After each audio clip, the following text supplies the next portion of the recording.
Sénateur Moreau, de plus en plus de critiques se font entendre sur le terrain depuis que le gouvernement a décidé d'imposer un ticket modérateur aux demandeurs d'asile, qui depuis le 1er mai doivent débourser 4 $ pour chaque médicament sur ordonnance lors de chaque renouvellement, mais aussi payer 30 % des coûts des soins dentaires urgents ou des services de santé mentale.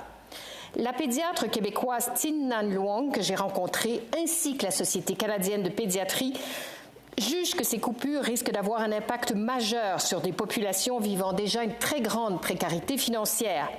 Que ce soit des traumatismes, l'anémie falciforme, le diabète ou des femmes enceintes qui risquent d'interrompre leur traitement faute de moyens. C'est une chose de vouloir moins de demandeurs d'asile, mais doit-on les traiter ainsi, alors qu'ils arrivent au Canada, souvent en très mauvais état? Sénateur Moreau. Sénatrice Miville-Deschênes, le Canada demeure un pays extrêmement accueillant pour les réfugiés.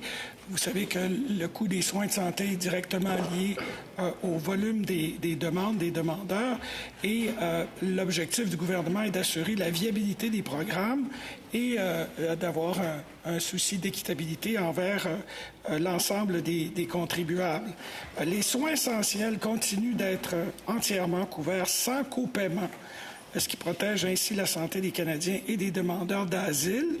Vous l'avez mentionné, les modifications apportées à la couverture des produits et des services complémentaires sont volontairement modestes, 4 $ pour une ordonnance et 30 % pour les autres services. Tous les autres frais sont couverts, ce qui harmonise, ce programme harmonise finalement la couverture publique d'assurance maladie avec les bénéficiaires d'aide sociale qui sont des résidents canadiens.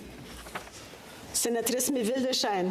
On pourrait débattre longtemps du caractère essentiel des soins en santé mentale, mais ces tickets modérateurs ne sont-ils pas un calcul à très très court terme du gouvernement, car les demandeurs d'asile ayant peu ou pas de moyens risquent d'être encore plus malades et de se retrouver aux urgences. Ça va donc coûter plus cher en soins médicaux et la facture sera assumée par les provinces. Qu'en pensez-vous? Sénateur Moreau. Merci. Ce que j'en pense a peu d'importance. C'est ce que le gouvernement en pense qui est important. Je vais donc vous donner le message du gouvernement. Les soins essentiels, et évidemment, on peut discuter du caractère essentiel des soins, et les soins essentiels continuent d'être entièrement couverts. Les consultations chez un médecin, les hospitalisations sont entièrement prises en charge et je soulignerai au passage ce que le premier ministre du Canada a dit qui nous distingue des États-Unis. Ici au Canada, les gens ont le droit de recevoir des soins adéquats.